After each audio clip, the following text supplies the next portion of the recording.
قرآن مجید میں بیان ہونے والے بہترین قصوں میں سے ایک قصہ بنی نوح انسان کے باپ حضرت آدم علیہ السلام کا ہے۔ آپ اللہ کے پہلے نبی ہیں۔ آپ کا قصہ قرآن مجید کی مختلف صورتوں میں متعدد پیرائے میں بیان ہوا ہے۔ اللہ تعالیٰ نے سورہ بقرہ میں اس قصے کو بیان کرتے ہوئے فرمایا، اور وہ وقت یاد کرنے کے قابل ہے جب تمہارے پروردگار نے فرشتوں سے فرمایا کہ میں زمین میں اپنا نائب بنانے والا ہوں۔ انہوں نے کہا، کیا تو اس میں ایسے انسان کو نائب بنانا چاہتا ہے جو خرابیاں کرے اور کشت و ہوں کرتا پھرے، اور ہم تیری تعریف کے ساتھ تسبیح و تقدیس کرتے رہتے ہیں۔ اللہ تعالیٰ نے فرمایا، میں وہ باتیں جانتا ہوں جو تم نہیں جانتے، اور اس نے آدم کو سب چیزوں کے نام سکھائے۔ پھر ان کو فرشتوں کے سامنے پیش کیا اور فرمایا کہ اگر تم سچے ہو تو مجھے ان چیزوں کے نام بتاؤ۔ انہوں نے کہا، تو پاک ہے، جتنا علم تو نے ہمیں بخشا ہے اس کے سوا ہمیں کچھ معلوم نہیں، بے شک تو دانا اور حکمت والا ہے۔ تب اللہ نے آدم کو حکم دیا، آدم تم ان کو ان چیزوں کے نام بتاؤ۔ جب انہوں نے ان کے نام بتائے تو اللہ تعالیٰ نے فرشتوں سے فرمایا، کیوں میں نے تم سے نہیں کہا تھا کہ میں آسمانوں اور زمین کی سب پوشیدہ باتیں جانتا ہوں، اور جو تم ظاہر کرتے ہو اور جو پوشیدہ کرتے ہو سب مجھ کو معلوم ہے۔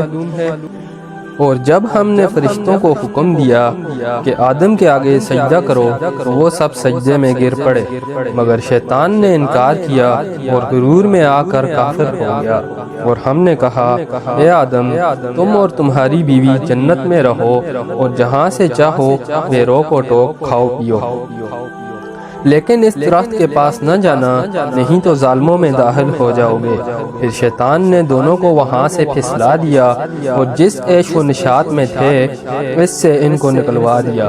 اب ہم نے حکم دیا کہ بہشت بری سے چلے جاؤ، تم ایک دوسرے کے دشمن ہو اور تمہارے لیے زمین میں ایک وقت تک ٹھکانہ اور معاش مقرر کر دیا ہے۔ پھر آدم علیہ السلام نے اپنے پروردگار سے کچھ کلمات سیکھے اور معافی مانگی تو اللہ نے ان کا قصور معاف کر دیا، بے شک وہ معاف کرنے والا اور صاحب رحم ہے۔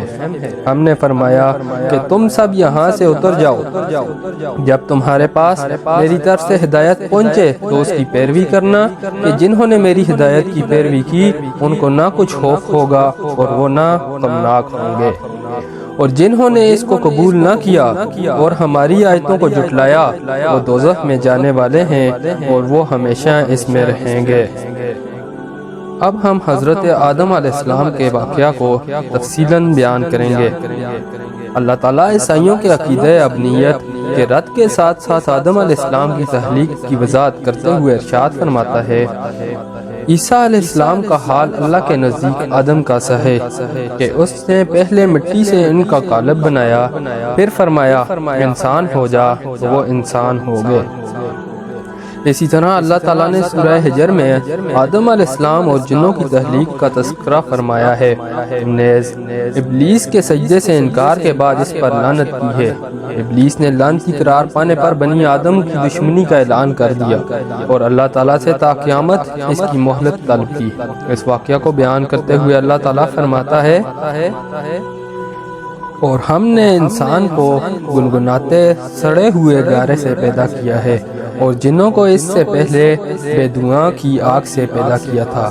اور جب تمہارے پروردگار نے فرشتوں سے فرمایا کہ میں گنگناتے سڑے ہوئے گارے سے ایک بشر بنانے والا ہوں، تو جب میں اس کی صورت انسانیت میں درستگی کر لوں اور اس میں اپنی بے بہا چیز یعنی روح پھونک دوں تو اس کے آگے سجدے میں گر پڑنا۔ تو فرشتوں سب کے سب سجدے میں گر پڑے، مگر ابلیس اس نے سجدہ کرنے والوں کے ساتھ ہونے سے انکار کر دیا۔ اللہ تعالیٰ نے فرمایا کہ ابلیس تجھے کیا ہوا کہ تو سجدہ کرنے والوں میں شامل نہ ہوا؟ اس نے کہا، میں ایسا نہیں ہوں کہ انسان کو جسے تو نے گنگناتے سڑے ہوئے گارے سے بنایا ہے سجدہ کروں۔ اللہ تعالیٰ نے فرمایا، یہاں سے نکل جا، تو مردود ہے اور تجھ پر قیامت کے دن تک لعنت برسے گی۔ اس نے کہا کہ پروردگار مجھے اس دن تک مہلت دے جب لوگ مرنے کے بعد زندہ کیے جائیں گے۔ فرمایا کہ تجھے مہلت دی جاتی ہے وقت مقرر قیامت کے دن تک۔ اس نے کہا کہ پروردگار، جیسا تو نے مجھے رستے سے الگ کیا ہے، میں بھی زمین میں لوگوں کے لیے گناہ کو آراستہ کر دکھاؤں گا اور سب کو بہکاؤں گا۔ ہاں، ان میں سے جو تیرے مخلص بندے ہیں ان پر قابو پانا مشکل ہے۔ اللہ تعالیٰ نے فرمایا کہ مجھ تک پہنچنے کا یہی سیدھا راستہ ہے۔ جو میرے مخلص بندے ہیں ان پر تجھے کچھ قدرت حاصل نہیں کہ ان کو گناہ میں ڈال سکے۔ ہاں، گمراہوں میں سے جو تیرے پیچھے چل پڑے اور ان سب کے وعدے کی جگہ جہنم ہے۔ اس کے 7 دروازے ہیں، ہر ایک دروازے کے لیے ان میں سے جماعتیں تقسیم کر دی گئی ہیں۔ اللہ تعالیٰ نے مزید ارشاد فرمایا، جب تمہارے پروردگار نے فرشتوں سے کہا کہ میں مٹی سے انسان بنانے والا ہوں، جب اس کو درست کر لوں اور اس میں اپنی روح پھونک دوں تو اس کے آگے سجدے میں گر پڑنا، تو تمام فرشتوں نے سجدہ کیا مگر شیطان اکڑ گیا اور کافروں میں سے ہو گیا۔ اللہ تعالیٰ نے فرمایا، اے ابلیس، جس شخص کو میں نے اپنے ہاتھوں سے بنایا اس کے آگے سجدہ کرنے سے تجھے کس چیز نے منع کیا؟ کیا تو غرور میں آ گیا یا اونچے درجے والوں میں تھا؟ بولا کہ میں اس سے بہتر ہوں، تو نے مجھے آگ سے بنایا اور اسے مٹی سے بنایا۔ ناظرین کرام، اب تخلیق آدم علیہ السلام احادیث کی روشنی میں دیکھتے ہیں۔ حضرت موسیٰ اشعری رضی اللہ تعالیٰ عنہ سے روایت ہے کہ نبی کریم صلی اللہ علیہ وآلہ وسلم نے فرمایا، اللہ تعالیٰ نے آدم علیہ السلام کو تمام زمین سے جمع کی گئی مٹھی بھر خاک سے پیدا فرمایا۔ آدم علیہ السلام کی اولاد بھی طرح طرح کی مٹی کے مطابق پیدا ہوئی۔ ان میں سفید فام بھی ہیں، سرخ بھی اور سیاہ فام بھی، اور ان کے درمیانی رنگوں کے بھی اسی طرح نیک اور بد، نرم اور سخت طبیعت اور درمیانی طبیعت والے۔ اللہ تعالیٰ نے آدم علیہ السلام کو اپنے ہاتھوں سے پیدا فرمایا تاکہ ابلیس آپ علیہ السلام سے بڑائی کا دعویٰ نہ کرے، چنانچہ اس نے آپ کو انسانی صورت میں پیدا فرمایا۔ آپ جمعہ کے دن جس کی مقدار 40 سال تک تھی، مٹی کے بنے ہوئے ایک جسم کی صورت میں پڑے رہے۔ فرشتے پاس سے گزرتے تھے تو اس جسم کو دیکھ کر ڈر جاتے تھے۔ ابلیس سب سے زیادہ خوفزدہ تھا، وہ گزرتے وقت اسے ضرب لگاتا تو جسم سے اس طرح کی آواز آتی تھی جس طرح مٹی کے بنے ہوئے برتن سے کوئی چیز ٹکرائے تو آواز آتی ہے۔ اس لیے جب وہ کہتا تھا ٹھیکری کی طرح بجنے والی مٹی سے تو کہتا تجھے کسی خاص مقصد سے پیدا کیا گیا ہے۔ وہ اس خاکی بدن میں منہ کی طرف سے داخل ہوا اور دوسری طرف سے نکل گیا، اور اس نے فرشتوں سے کہا اس سے مت ڈرو، تمہارا رب صمد ہے، لیکن یہ تو کھوکھلا ہے، اگر مجھے اس پر قابو دیا گیا تو اسے ضرور تباہ کر دوں گا۔ جب وہ وقت آیا کہ اللہ تعالیٰ نے اس جسم میں روح ڈالنے کا ارادہ فرمایا تو فرشتوں سے ارشاد فرمایا، جب اس میں روح ڈال دوں تو اسے سجدہ کرنا۔ جب روح ڈال دی گئی تو وہ سر کی طرف سے داخل ہوئی، تبھی آدم علیہ السلام کو چھینک آ گئی۔ فرشتوں نے کہا کہیے الحمدللہ، سب تعریفیں اللہ کے لیے ہیں۔ انہوں نے فرمایا الحمدللہ۔ اللہ نے فرمایا رحیمہ کا رب کا، تیرے رب نے تجھ پر رحمت فرمائی ہے۔ جب روح آنکھوں میں داخل ہوئی تو آپ علیہ السلام کو جنت کے پھل نظر آئے۔ جب روح پیٹ میں داخل ہوئی تو آپ کو کھانے کی خواہش ہوئی۔ آپ جلدی سے جنت کے پھلوں کی طرف لپکے، جبکہ روح ابھی آپ کی ٹانگوں میں داخل نہیں ہوئی تھی۔ اسی لیے اللہ تعالیٰ نے فرمایا انسان تو جلد بازی کا بنا ہوا ہے، یعنی جلد بازی اس کی فطرت میں شامل ہے۔ حضرت انس رضی اللہ تعالیٰ عنہ سے روایت ہے کہ نبی صلی اللہ علیہ وآلہ وسلم نے فرمایا جب اللہ تعالیٰ نے آدم علیہ السلام کو پیدا فرمایا تو جب تک چاہا انہیں بلا روح جسم کی حالت میں پڑا رہنے دیا۔ ابلیس آپ کے ارد گرد چکر لگاتا تھا۔ جب اس نے دیکھا کہ یہ جسم کھوکھلا ہے تو اسے معلوم ہو گیا کہ یہ ایسی مخلوق ہے جو اپنے آپ پر قابو نہ رکھ سکے گی۔ حضرت ابو ہریرہ رضی اللہ تعالیٰ عنہ سے روایت ہے کہ نبی کریم صلی اللہ علیہ وآلہ وسلم نے فرمایا، اللہ تعالیٰ نے آدم علیہ السلام کو پیدا کیا تو ان کا قد 60 ہاتھ تھا۔ پھر فرمایا، جا کر ان فرشتوں کی جماعت کو سلام کہیے اور سنیے کہ وہ کیا جواب دیتے ہیں۔ تیرا اور تیری اولاد کا یہی سلام کا طریقہ ہوگا۔ آدم علیہ السلام نے کہا، السلام علیکم۔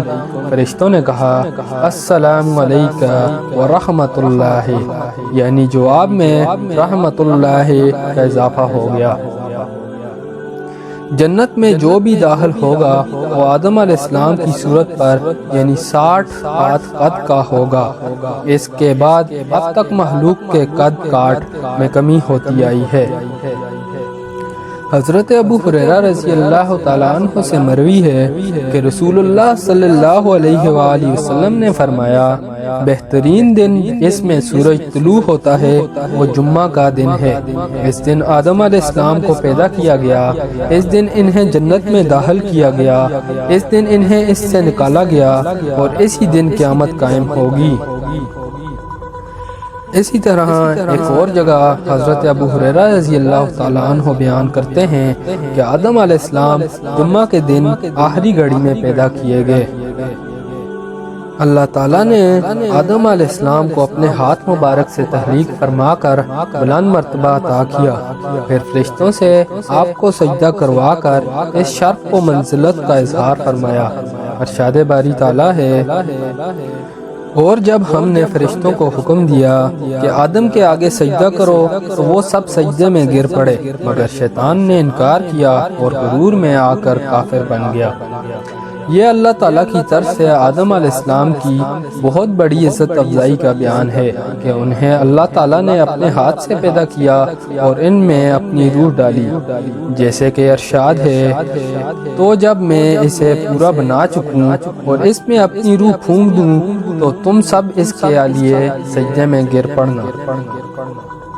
یہ 4 انداز سے عزت افزائی ہے: اپنے دستے مبارک سے پیدا کرنا، اپنی روح ڈالنا، رشتوں کو حکم دینا کہ انہیں سجدہ کریں اور چیزوں کے ناموں کی تعلیم دینا۔ یہی وجہ ہے کہ جب حضرت آدم علیہ السلام اور حضرت موسیٰ علیہ السلام نے ملائے اعلیٰ نے ایک دوسرے سے ملاقات کی اور آپس میں بات چیت کی تو حضرت موسیٰ علیہ السلام نے فرمایا تھا، آپ آدم ہیں جنہیں اللہ نے اپنے ہاتھ سے پیدا کیا اور آپ کے اندر اپنی روح ڈالی، آپ کو اپنے فرشتوں سے سجدہ کروایا اور آپ کو ہر چیز کے نام سکھائے۔ قیامت کے دن میدان حشر میں موجود لوگ بھی آدم علیہ السلام سے بات کرتے ہوئے ان کی یہی صفات بیان کریں گے، جیسے کہ پہلے بیان ہوا اور آئندہ بھی بیان ہوگا۔ ناظرین کرام، اب ہم جانتے ہیں کہ آدم علیہ السلام کو سجدہ کرنے کا حکم کن فرشتوں کے لیے تھا۔ اس بارے میں علماء کی 2 آراء ہیں۔ اکثر مفسرین کہتے ہیں کہ یہ حکم تمام فرشتوں کے لیے تھا۔ آیات کے الفاظ میں جو عموم پایا جاتا ہے اس سے اس رائے کی تائید ہوتی ہے۔ بعض علماء کا کہنا ہے کہ اس سے مراد صرف زمین کے فرشتے ہیں، لیکن آیات کے سیاق و سباق سے پہلے قول کی تائید ہوتی ہے اور اس حدیث میں بھی عموم ہے، جس کا معنی ہے اللہ نے آپ کو اپنے فرشتوں سے سجدہ کروایا۔ اما ہوا کی پیدائش، ارشاد باری تعالیٰ ہے، لوگو اپنے پروردگار سے ڈرو جس نے تم کو ایک جان سے پیدا کیا اور اسی سے اس کا جوڑا بنایا، پھر ان دونوں سے کثرت سے مرد و عورت پیدا کر کے روئے زمین پر پھیلا دیے، اور اللہ سے ڈرو جس کے نام کو تم اپنی حاجت براری کا ذریعہ بناتے ہو، اور قطع رحمی سے بچو، کچھ شک نہیں کہ اللہ تمہیں دیکھ رہا ہے۔ سورہ اعراف میں مزید وضاحت کرتے ہوئے فرمایا، وہ اللہ ہی تو ہے جس نے تم کو ایک شخص سے پیدا کیا اور اس سے اس کا ایک جوڑا بنایا تاکہ وہ اس سے راحت حاصل کرے۔ محمد بن اسحاق رحمۃ اللہ نے حضرت عبداللہ بن عباس رضی اللہ تعالیٰ عنہ کی روایت سے ذکر کیا کہ حوا علیہ السلام کو آدم علیہ السلام کی بائیں طرف کی چھوٹی پسلی سے پیدا کیا گیا، جبکہ آپ علیہ السلام سو رہے تھے اور پسلی کی جگہ کو گوشت سے پر کر دیا گیا۔ حضرت ابو ہریرہ رضی اللہ تعالیٰ عنہ بیان کرتے ہیں کہ رسول اللہ صلی اللہ علیہ وآلہ وسلم نے فرمایا، عورتوں سے حسن سلوک کی نصیحت قبول کرو کیونکہ وہ پسلی سے پیدا کی گئی ہیں، اور سب سے ٹیڑھی پسلی وہ ہے جو سب سے اوپر والی ہے۔ اگر تو اس پسلی کو سیدھا کرنا چاہے گا تو اسے توڑ بیٹھے گا، اور اگر اسے چھوڑ دے گا تو ٹیڑھی رہے گی۔ اس لیے عورتوں سے حسن سلوک کی نصیحت قبول کرو، یعنی میں تمہیں نصیحت کرتا ہوں کہ عورتوں سے نرمی اور حسن سلوک کا برتاؤ کرو، جیسا کہ قرآن پاک کا ارشاد ہے، تو اور تیری بیوی جنت میں رہو۔ ان الفاظ سے معلوم ہوتا ہے کہ حضرت حوا کو حضرت آدم علیہ السلام کے جنت میں داخل ہونے سے پہلے تحریک کیا جا چکا تھا، لیکن امام سدی رحمۃ اللہ علیہ نے حضرت عبداللہ بن عباس، حضرت عبداللہ بن مسعود اور دیگر صحابہ سے روایت کیا کہ انہوں نے فرمایا، ابلیس کو جنت سے نکال دیا گیا اور آدم علیہ السلام کو وہاں آباد کر دیا گیا۔ آپ جنت میں اکیلے گھومتے پھرتے تھے، ان کا کوئی ساتھی نہ تھا جس سے انہیں تسکین حاصل ہوتی۔ ایک بار وہ سوئے، جب جاگے تو دیکھا کہ ان کے سر کے پاس ایک خاتون بیٹھی ہیں، انہیں اللہ نے آگ کی پسلی سے پیدا فرمایا تھا۔ آپ نے فرمایا، تو کون؟ انہوں نے کہا، عورت ہوں۔ فرمایا، تجھے کس لیے پیدا کیا گیا ہے؟ کہا، تاکہ آپ مجھ سے تسکین حاصل کریں۔ فرشتوں نے جو حضرت آدم علیہ السلام کے علم کی وسعت معلوم کرنا چاہتے تھے کہا، آدم، ان کا نام کیا ہے؟ انہوں نے فرمایا، حوا۔ انہوں نے کہا، ان کا نام حوا کیوں ہے؟ فرمایا، کیونکہ وہ ایک زندہ وجود سے پیدا کی گئی ہیں۔ اللہ تعالیٰ نے تمام فرشتوں کو آدم علیہ السلام کو سجدہ کرنے کا حکم دیا تو ابلیس نے تکبر میں آ کر سجدے سے انکار کیا، اور پھر اپنے اس عمل بد کی انتہائی قبیح دلیل بھی پیش کی۔ اس پر اللہ تعالیٰ نے اسے ہمیشہ کے لیے لعنتی قرار دے دیا۔ ارشاد باری تعالیٰ ہے، اور ہم نے ہی تم کو ابتدا میں مٹی سے پیدا کیا، پھر تمہاری شکل و صورت بنائی، پھر فرشتوں کو حکم دیا کہ آدم کے آگے سجدہ کرو، تو سب نے سجدہ کیا سوائے ابلیس کے، وہ سجدہ کرنے والوں میں شامل نہ ہوا۔ اللہ تعالیٰ نے فرمایا، جب میں نے تجھ کو حکم دیا تو کس چیز نے تجھے سجدہ کرنے سے باز رکھا؟ اس نے کہا کہ میں اس سے افضل ہوں، مجھے تو نے آگ سے پیدا کیا ہے اور اسے مٹی سے بنایا ہے۔ امام حسن بصری رحمۃ اللہ علیہ کا ارشاد ہے، ابلیس نے قیاس کیا اور سب سے پہلے اسی نے قیاس کیا۔ امام محمد بن سیرین رحمۃ اللہ علیہ فرماتے ہیں، ابلیس نے قیاس کیا اور سورج چاند کی پوجا بھی قیاس ہی سے شروع ہوئی۔ اس کا مطلب یہ ہے کہ اس نے اپنا اور آدم علیہ السلام کا موازنہ کرتے ہوئے اپنے آپ پر نظر ڈالی تو اسے اپنی ذات آدم علیہ السلام سے افضل معلوم ہوئی، اس لیے وہ انہیں سجدہ کرنے سے رک گیا، حالانکہ تمام فرشتوں کے ساتھ ساتھ اسے بھی سجدہ کرنے کا حکم دیا گیا تھا۔ نص کے مقابلے میں قیاس کا کوئی اعتبار نہیں ہوتا، اور یہ قیاس تو ویسے بھی غلط ہے کیونکہ مٹی آگ سے بہتر اور زیادہ نفع بخش ہے۔ مٹی میں پختگی، بردباری، تحمل اور بڑھنے پھولنے کی صفات پائی جاتی ہیں، جبکہ آگ میں جذباتیت، ہلکا پن، جلد بازی اور جلانے کی خصوصیات ہیں۔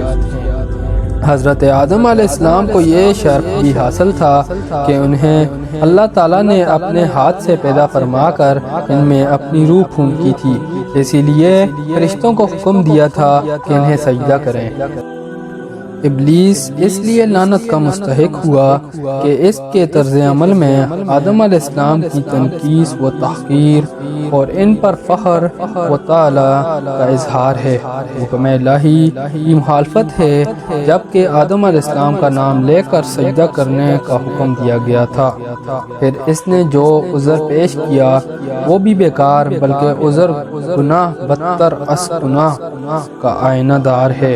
اللہ تعالیٰ نے سورہ بنی اسرائیل میں اس کا تذکرہ یوں فرمایا ہے: اور جب ہم نے فرشتوں سے کہا کہ آدم کو سجدہ کرو تو سب نے سجدہ کیا مگر ابلیس نے نہ کیا، کہنے لگا بھلا میں ایسے شخص کو سجدہ کروں جسے تو نے مٹی سے پیدا کیا ہے؟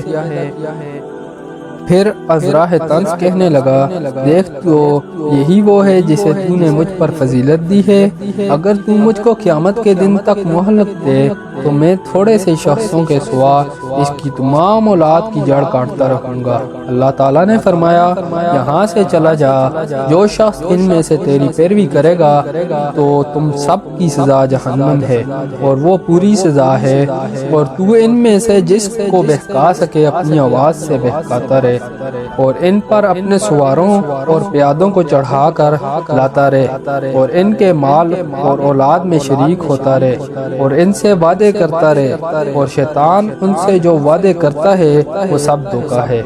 جو مخلص بندے ہیں ان پر تیرا کچھ زور نہیں، اور اے پیغمبر تمہارا پروردگار کارساز کافی ہے۔ اللہ تعالیٰ نے بنی نوح انسان کو ابلیس کی دشمنی پر متنبہ کیا اور اس کے انجام بد سے ڈرایا، جیسا کہ ارشاد باری تعالیٰ ہے: اور جب ہم نے فرشتوں کو حکم دیا کہ آدم کو سجدہ کرو تو سب نے سجدہ کیا مگر ابلیس نے نہ کیا، وہ جنات میں سے تھا تو اپنے پروردگار کے حکم سے باہر ہو گیا۔ کیا تم اس کو اور اس کی اولاد کو میرے سوا دوست بناتے ہو؟ یعنی وہ جان بوجھ کر اللہ کی اطاعت سے نکل گیا اور اس نے تکبر کیا، اللہ تعالیٰ کے حکم کی تعمیل سے انکار کیا۔ یہ اس کی ناپاک فطرت تھی جس نے اسے دھوکہ دیا، کیونکہ وہ آگ سے پیدا کیا گیا تھا۔ حضرت عائشہ رضی اللہ تعالیٰ عنہ سے روایت ہے کہ رسول اللہ صلی اللہ علیہ وآلہ وسلم نے فرمایا فرشتے نور سے پیدا کیے گئے ہیں، جن آگ کے شعلے سے پیدا کیے گئے ہیں، اور آدم علیہ السلام اس چیز مٹی سے پیدا کیے گئے ہیں جو تمہیں بتا دی گئی ہے۔ حضرت حسن بصری رحمۃ اللہ علیہ نے فرمایا ابلیس ایک لخت بر بھی فرشتہ نہیں رہا۔ حضرت ابن عباس رضی اللہ تعالیٰ عنہ کہتے ہیں ابلیس زمین کے ان فرشتوں میں سے تھا جنہیں جن کہا جاتا تھا، اور علم و عبادت میں ان سب سے بڑھ کر تھا، اور ان کا نام عزازیل تھا۔ سورہ اعراف میں ارشاد باری تعالیٰ ہے: پھر شیطان نے کہا کہ مجھے تو نے ملعون کیا ہے۔ پھر شیطان نے کہا کہ مجھے تو نے ملعون کیا ہی ہے، میں بھی تیرے سیدھے راستے پر ان کو گمراہ کرنے کے لیے بیٹھوں گا، پھر ان کے آگے سے اور پیچھے سے اور دائیں سے اور بائیں سے اور ہر طرف سے آؤں گا اور ان کی راہ ماروں گا، اور تو ان میں سے اکثر کو شکر گزار نہیں پائے گا۔ یعنی اے اللہ کیونکہ تو نے مجھے گمراہ کیا ہے اس لیے میں بھی انہیں گمراہ کرنے کے لیے ہر جگہ گھات لگا کر بیٹھوں گا اور انہیں گمراہ کرنے کے لیے ہر طرف سے کوشش کروں گا۔ خوش نصیب وہی ہے جو اس کی مخالفت کرے اور سراسر بد نصیب وہ ہے جو اس کی بات مان لے۔ رسول اللہ صلی اللہ علیہ وآلہ وسلم نے فرمایا شیطان انسان کے ہر راستے پر گمراہ کرنے کے لیے بیٹھا ہوا ہے۔ جب ابلیس نے حکم الہی کی تعمیل سے انکار کیا تو اللہ تعالیٰ نے اسے تا قیامت لعنتی اور مردود قرار دے کر نکل جانے کا حکم دے دیا اور اس کا مقام و مرتبہ بھی چھین دیا۔ اللہ تعالیٰ نے ابلیس سے فرمایا اس جنت سے اتر جاؤ اور اس سے نکل جا۔ اس سے معلوم ہوتا ہے کہ وہ آسمان پر تھا، وہاں سے اسے نیچے اتر جانے کا حکم دیا گیا اور اس مقام و مرتبہ سے بھی محروم کر دیا گیا جو اسے عبادت کی وجہ سے اور اطاعت و عبادت میں فرشتوں سے مشابہ ہو جانے کی وجہ سے حاصل ہوا تھا۔ حضرت آدم اور حضرت اماں حوا کا جنت میں دخول اور خروج تک کا سفر۔ قرآن پاک میں ارشاد ہے، اور ہم نے آدم سے کہا کہ تم اور تمہاری بیوی بہشت میں رہو سکو اور جہاں سے چاہو اور جو چاہو نوش جاں کرو، مگر اس درخت کے پاس نہ جانا ورنہ گناہگار ہو جاؤ گے۔ تو شیطان دونوں کو بہکانے لگا تاکہ وہ ان کی 70 کی چیزیں شرمگاہیں جو ان سے پوشیدہ تھی کھول دے، اور کہنے لگا کہ تم کو تمہارے پروردگار نے اس درخت سے صرف اس لیے منع کیا ہے کہ تم فرشتے نہ بن جاؤ یا ہمیشہ جیتے نہ رہو، اور ان سے قسم کھا کر کہا کہ میں تو تمہارا خیرخواہ ہوں۔ غرض مردود نے دھوکہ دے کر ان کو معصیت کی طرف کھینچ ہی لیا۔ جب انہوں نے اس درخت کے پھل کو کھا لیا تو ان کی 70 کی چیزیں کھل گئی اور وہ بہشت کے درختوں کے پتے توڑ توڑ کر اپنے اوپر چپکانے 70 چھپانے لگے۔ تب ان کے پروردگار نے ان کو پکارا کہ کیا میں نے تم کو اس درخت کے پاس جانے سے منع نہیں کیا تھا اور بتا نہیں دیا تھا کہ شیطان تمہارا کھلم کھلا دشمن ہے؟ دونوں عرض کرنے لگے کہ پروردگار، ہم نے اپنی جانوں پر ظلم کیا، اور اگر تو ہمیں نہیں بخشے گا اور ہم پر رحم نہیں کرے گا تو ہم تباہ ہو جائیں گے۔ اللہ تعالیٰ نے فرمایا، تم سب بہشت سے اتر جاؤ، اب سے تم ایک دوسرے کے دشمن ہو، اور تمہارے لیے ایک وقت خاص تک زمین پر ٹھکانا اور زندگی کا سامان کر دیا گیا ہے، یعنی فرمایا کہ اس میں تمہارا جینا ہوگا اور اسی میں مرنا، اور اسی میں سے قیامت کو زندہ کر کے نکالے جاؤ گے۔ مزید ارشاد باری تعالیٰ ہے، اور ہم نے کہا کہ اے آدم، تم اور تمہاری بیوی بہشت میں رہو اور جہاں سے چاہو بے روک و ٹوک کھاؤ پیو، لیکن اس درخت کے پاس نہ جانا ورنہ تم ظالموں میں داخل ہو جاؤ گے۔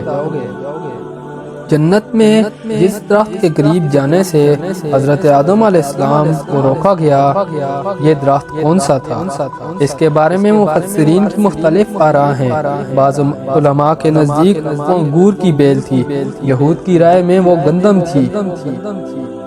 وہب بن منبہ نے فرمایا، اس کا دانہ مکھن سے نرم اور شہد سے زیادہ میٹھا تھا۔ ابو مالک نے فرمایا وہ کھجور کا درخت تھا۔ مجاہد کی رائے ہے کہ وہ انجیر کا درخت تھا۔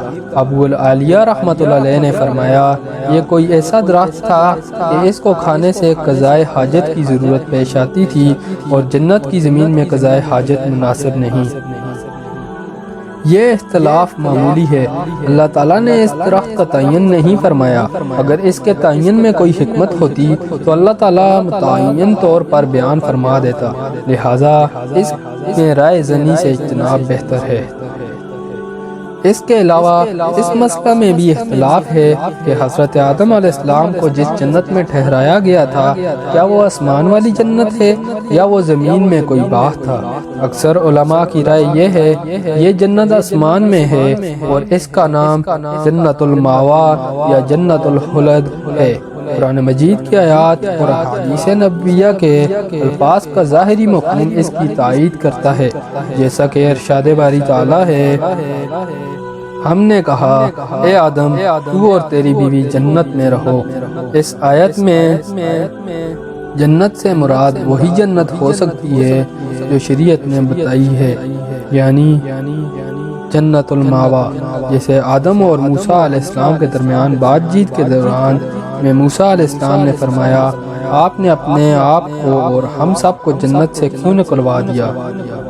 ایک دوسری حدیث میں رسول اللہ صلی اللہ علیہ وآلہ وسلم نے فرمایا اللہ تعالیٰ لوگوں کو جمع فرمائے گا، جب جنت مومنوں کے قریب لائی جائے گی تو وہ اٹھ کھڑے ہوں گے، وہ آدم علیہ السلام کی خدمت میں حاضر ہو کر عرض کریں گے ابا جان ہمارے لیے جنت کا دروازہ کھلوا دیجیے، وہ فرمائیں گے تمہیں جنت سے تمہارے والد کی غلطی ہی نے نکلوایا تھا۔ اس حدیث میں بظاہر ایک قوی دلیل موجود ہے کہ وہ جنت المأویٰ ہی تھی جس سے آدم علیہ السلام کو نکالا گیا، تاہم اس استدلال پر تنقید کی گنجائش موجود ہے۔ دوسرے علماء اکرام فرماتے ہیں کہ جس جنت میں آدم علیہ السلام کو رکھا گیا تھا وہ جنت الخلد ہمیشہ کی زندگی والی جنت نہیں تھی، کیونکہ انہیں ایک درخت کا پھل کھانے سے باز رہنے کا مکلف کیا گیا تھا۔ وہ اس جنت میں سوتے بھی تھے اور اس سے نکال بھی دیے گئے۔ نیز اس جنت میں ان کے پاس ابلیس آیا۔ ان امور سے معلوم ہوتا ہے کہ وہ جنت المأویٰ نہیں تھی۔ اس قول کی تائید میں موجود تورات کے بیان کو بھی پیش نظر کیا جاتا ہے۔ خلاصہ کلام یہ ہے کہ وہ جنت جس میں آدم و حوا رہے، اس کے بارے میں دو آراء ہیں۔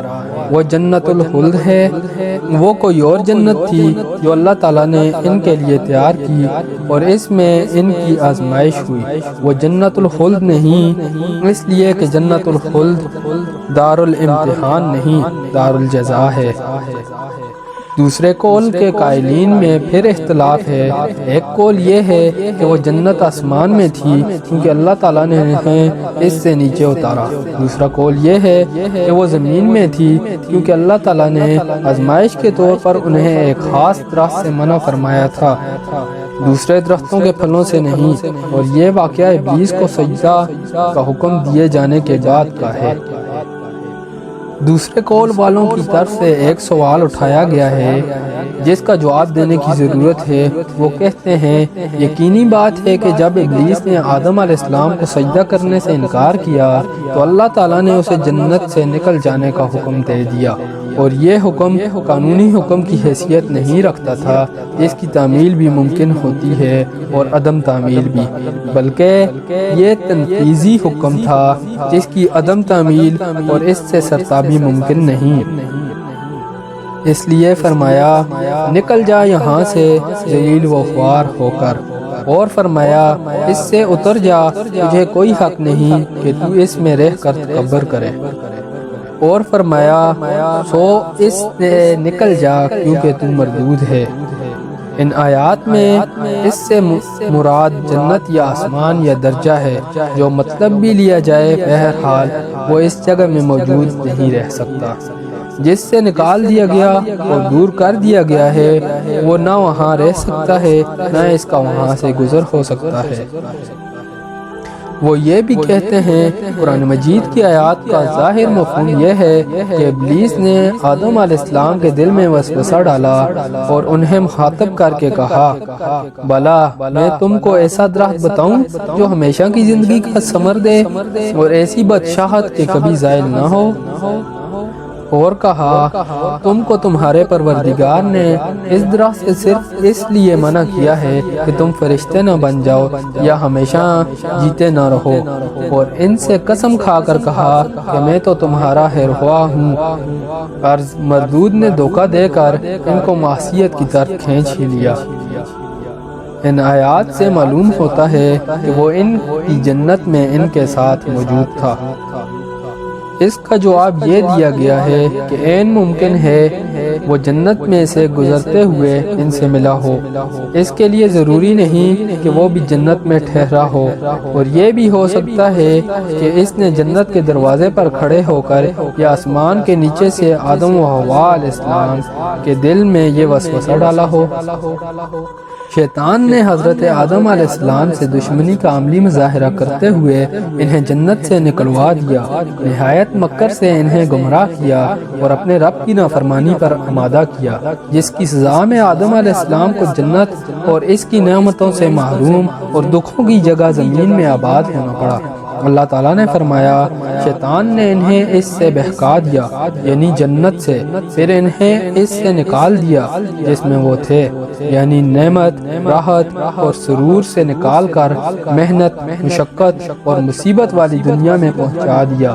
وہ اس طرح کہ اس نے ان کے دلوں میں وسوسہ ڈالا اور اس کے اچھا ہونے کا احساس دلایا، جیسے کہ اللہ تعالیٰ کا ارشاد ہے تو شیطان دونوں کو بہکانے لگا تاکہ ان کے 70 کی چیزیں جو ان سے پوشیدہ تھی کھول دے، اور کہنے لگا کہ تم کو تمہارے پروردگار نے اس درخت سے صرف اس لیے منع کیا ہے کہ تم فرشتے نہ بن جاؤ یا ہمیشہ جیتے نہ رہو۔ یعنی اس نے کہا اللہ تعالیٰ نے تمہیں اس سے صرف اس لیے منع کیا ہے کہ تم فرشتے نہ بن جاؤ یا ہمیشہ رہنے والے نہ بن جاؤ، یعنی اگر تم اسے کھا لو گے تو ایسے بن جاؤ گے، اور انہیں یقین دلانے کے لیے قسمیں کھائی، جیسا کہ ارشاد باری تعالیٰ ہے، اس نے انہیں قسمیں کھا کر کہا میں یقیناً تمہارا ہروا ہوں۔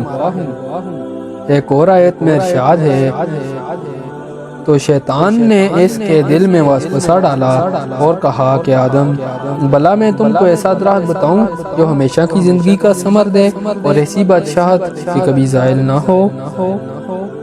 یہ جو اس نے کہا میں آپ کو ایک ایسا درخت بتاؤں گا جس کو کھانے کے نتیجے میں آپ ان موجودہ نعمتوں میں ہمیشہ رہنے کے مستحق ہو جائیں گے، اور آپ کو ایسی حکومت حاصل ہو جائے گی جو کبھی تباہ ہوگی نہ ختم ہوگی۔ یہ بات محض دھوکہ، فریب اور جھوٹ پر مبنی تھی۔ ممکن ہے یہ وہی درخت ہو جس کا ذکر حضرت ابو ہریرہ رضی اللہ تعالیٰ عنہ کی اس حدیث میں ہے۔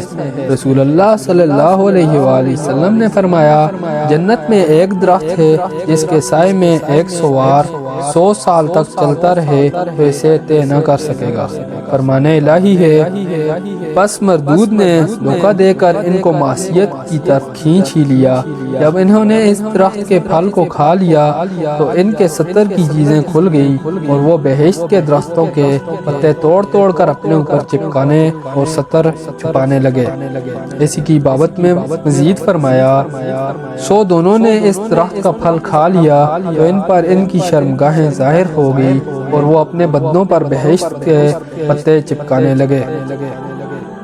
اس ممنوع درخت کا پھل آدم علیہ السلام سے پہلے حوا علیہ السلام نے کھایا، اور انہیں بھی اس کے کھانے کی ترغیب دی۔ ممکن ہے صحیح بخاری کی اس حدیث میں اسی طرف اشارہ ہو۔ نبی کریم صلی اللہ علیہ وآلہ وسلم نے فرمایا اگر بنی اسرائیل نہ ہوتے تو گوشت کبھی خراب نہ ہوتا، اگر حوا نہ ہوتی تو کوئی عورت اپنے خاوند کی خیانت نہ کرتی۔ اہل کتاب کے پاس موجودہ تورات میں ہے کہ جس نے حضرت حوا کو اس درخت کا پھل کھانے کی ترغیب دی وہ سام تھا۔ وہ بہت خوبصورت اور بہت بڑا تھا۔ حوا علیہ السلام نے سام کے کہنے پر پھل کھایا اور آدم کو بھی کھلایا۔ اس میں شیطان کا ذکر نہیں۔ اس وقت ان کی آنکھیں کھل گئی اور انہیں معلوم ہو گیا کہ وہ ننگے ہیں، چنانچہ انہوں نے انجیر کے پتے جوڑ کر تیبن بنائے۔ اس میں یہ بیان ہے کہ وہ دونوں بے لباس تھے۔ وہب بن منبہ نے بھی ایسے ہی فرمایا ہے کہ ان کا لباس نور تھا جس نے پردہ کے اعضاء کو چھپایا ہوا تھا۔ موجودہ تورات میں ذکر کردہ یہ بات غلط ہے، جس میں تحریف ہوئی ہے کہ ترجمہ کرنے میں بھی غلطی ہوئی ہے۔ کسی کلام کو ایک زبان سے زیادہ دوسری زبان میں منتقل کرنا ہر ایک کے لیے ممکن نہیں ہے۔ خصوصاً جو شخص دوسری زبان سے اچھی طرح واقف نہ ہو اور اپنی زبان میں لکھی کتاب کو بھی مکمل طور پر نہ سمجھ سکتا ہو۔ اسی وجہ سے تورات کے ترجمہ میں بہت سی لفظی اور معنوی غلطیاں واقع ہو گئی ہیں۔ قرآن عظیم نے واضح کیا ہے کہ ان کے جسم پر لباس موجود تھا۔ ارشاد ربانی ہے اور ان سے ان کے کپڑے اتروا دیے تاکہ ان کے سطر ان کو کھول کر دکھا دے۔ حضرت ابن عباس رضی اللہ تعالیٰ عنہ کہتے ہیں وہ بہشت کے درختوں کے پتے توڑ توڑ کر اپنے اوپر چپکانے اور 70 چھپانے لگے، یعنی انجیر کے پتوں سے۔ یہ معنی اہل کتاب سے ماخوذ ہے، جبکہ آیت قرآنی میں یہ تخصیص نہیں۔ حضرت آدم علیہ السلام کا جنت سے خروج۔ قرآن پاک کا ارشاد ہے اور ہم نے پہلے آدم سے عہد لیا تھا مگر وہ اسے بھول گئے، اور ہم نے ان میں صبر و ثبات نہ دیکھا۔ اور جب ہم نے فرشتوں سے کہا کہ آدم کے آگے سجدہ کرو تو سب سجدے میں گر پڑے مگر ابلیس نے انکار کیا۔ ہم نے فرمایا کہ اے آدم یہ تمہارا اور تمہاری بیوی کا دشمن ہے، تو یہ کہیں تم دونوں کو بہشت سے نہ نکلوا دے، پھر تم تکلیف میں پڑ جاؤ، یہاں تم کو یہ آسائش ہوگی اور نہ بھوکے رہو گے نہ ننگے، اور یہ کہ نہ پیاسے رہو اور نہ دھوپ کھاؤ۔ تو شیطان نے ان کے دل میں وسوسہ ڈالا اور کہا کہ آدم، بھلا میں تم کو ایسا درخت بتاؤں جو ہمیشہ کی زندگی کا ثمر دے اور ایسی بادشاہت کہ کبھی زائل نہ ہو؟ سو دونوں نے اس درخت کا پھل کھا لیا تو ان پر ان کی شرمگاہیں ظاہر ہو گئی، اور وہ اپنے بدنوں پر بہشت کے پتے چپکانے لگے، اور آدم نے اپنے پروردگار کے حکم کے خلاف کیا تو وہ اپنے مطلوب سے بے راہ ہو گئے۔ پھر ان کے پروردگار نے ان کو نوازا تو ان پر مہربانی سے توجہ فرمائی اور سیدھی راہ بتائی۔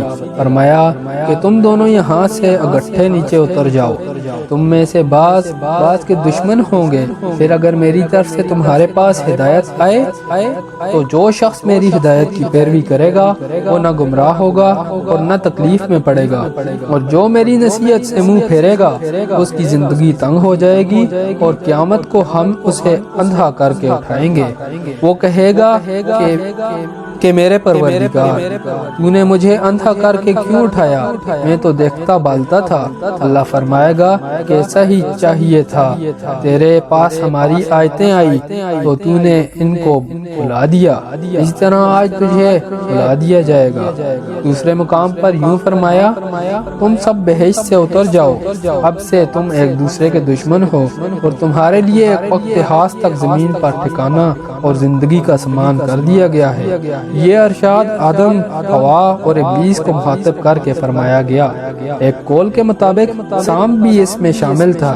انہیں حکم دے دیا گیا کہ جنت سے نکل جاؤ، جبکہ وہ ایک دوسرے کے دشمن اور مخالف رہیں گے۔ اس واقعہ میں سام کے ذکر کی تائید میں وہ حدیث پیش کی جا سکتی ہے کہ رسول اللہ صلی اللہ علیہ وآلہ وسلم نے فرمایا، جب سے ان سامپوں سے ہماری جنگ شروع ہوئی ہے ہم نے ان سے کبھی صلح نہیں کی۔ جس نے ڈر کی وجہ سے کوئی سانپ چھوڑ دیا وہ ہم میں سے نہیں۔ سورہ طٰہٰ میں انہی کی بابت فرمایا، تم دونوں یہاں سے اگٹھے نیچے اتر جاؤ، تم میں سے بعض کے دشمن ہوں گے۔ دونوں سے مراد آدم علیہ السلام اور ابلیس ہیں۔ حوا علیہ السلام آدم علیہ السلام کے تابع ہو کر اور سانپ شیطان کے تابع ہو کر اس حکم کے مخالف ہیں۔ علماء اکرام کا اس مسئلے میں بھی اختلاف ہے کہ آدم علیہ السلام جنت میں کتنا عرصہ رہے۔ حضرت ابو ہریرہ رضی اللہ تعالی عنہ بیان فرماتے ہیں کہ نبی کریم صلی اللہ علیہ وآلہ وسلم نے فرمایا، آدم علیہ السلام کو جمعہ کے دن پیدا کیا گیا اور اسی دن انہیں جنت میں داخل کیا گیا اور اسی دن نکالا گیا۔ اگر مذکورہ بالا حدیث کا یہ مطلب لیا جائے کہ جس دن ان کو پیدا کیا گیا اسی دن انہیں نکالا گیا، اور یہ سمجھا جائے کہ جنت کے ایک دن سے مراد موجودہ دنوں جیسی مدت ہے، تو نتیجہ یہ ہوگا کہ وہ دنیا کے دن جیسے ایک دن کا کچھ حصہ ٹھہرے۔ لیکن یہ رائے محل نظر ہے۔ اگر یہ کہا جائے کہ ان کی تخلیق اور دن ہوئی اور جنت سے کسی اور دن نکلے، یا یہ کہا جائے کہ دن سے مراد 6000 سال کی مدت ہے، جیسے ابن عباس رضی اللہ تعالیٰ عنہ، مجاہد اور ضحاک رحمۃ اللہ علیہ سے مروی ہے، اور ابن جریر رحمۃ اللہ علیہ نے اسی کو ترجیح دی ہے، تو اس کا نتیجہ یہ ہوگا کہ وہ جنت میں طویل عرصہ ٹھہرے۔ حضرت ابن عباس رضی اللہ تعالیٰ عنہ سے مروی ہے کہ آدم علیہ السلام کو مکہ مکرمہ اور طائف کے درمیان دہنا نامی مقام پر اتارا گیا۔ حضرت حسن بصری رحمۃ اللہ علیہ فرماتے ہیں، آدم علیہ السلام کو ہند میں اتارا گیا، حوا کو جدہ میں، ابلیس کو بصرہ سے چند میل دور دستمیان نامی جگہ میں، اور سام کو اصفہان میں اتارا گیا۔ جبکہ حضرت ابن عمر رضی اللہ تعالیٰ عنہ فرماتے ہیں، آدم علیہ السلام کو صفا پہاڑی اور حوا کو مروہ پہاڑی پر اتارا گیا۔ حضرت موسیٰ اشعری رضی اللہ تعالیٰ عنہ سے روایت ہے، انہوں نے فرمایا، جب اللہ تعالیٰ نے آدم علیہ السلام کو جنت سے زمین پر اتارا تو آپ کو ہر چیز بنانا سکھایا اور جنت کے کچھ پھل عطا فرمائے۔ تمہارے یہ زمینی پھل جنت کے پھلوں میں سے ہیں، فرق یہ ہے ان میں تبدیلی آتی ہے خراب بھی ہو جاتے ہیں اور ان میں تبدیلی نہیں آتی۔ حضرت عبداللہ بن عباس رضی اللہ تعالیٰ عنہ سے روایت ہے کہ آدم علیہ السلام نے زمین پر سب سے پہلے جو کھانا کھایا وہ یہ تھا کہ جبرائیل علیہ السلام ان کے پاس گندم کے 7 دانے لائے۔ آدم علیہ السلام نے فرمایا یہ کیا ہے؟ جبرائیل علیہ السلام نے فرمایا یہ اسی درخت کا پھل ہے جس سے آپ کو منع کیا گیا تھا اور آپ نے کھا لیا تھا۔ انہوں نے فرمایا میں اس کا کیا کروں؟ فرمایا اسے زمین میں بو دیجئے۔ انہوں نے بو دیے۔ ان میں سے ہر ایک دانے کا وزن موجودہ دور کے 1,00,000 دانوں سے زیادہ تھا۔ وہ اگ آئے، وقت آنے پر انہیں کاٹا، گہا، بس سے دانے الگ کیے، پھر انہیں پیسا اور گوندھا، پھر اس آٹے کی روٹی پکائی، پھر کھائی۔ اس طرح انہیں بہت محنت اور مشقت کے بعد کھانا ملا۔ اس آیت مبارکہ میں اسی کی طرف اشارہ ہے۔ ایسا ہرگز نہیں ہونا چاہیے کہ وہ شیطان تمہیں جنت سے نکلوا دے، پھر تمہیں سخت مشقت برداشت کرنی پڑے۔ حضرت آدم علیہ السلام کی توبہ۔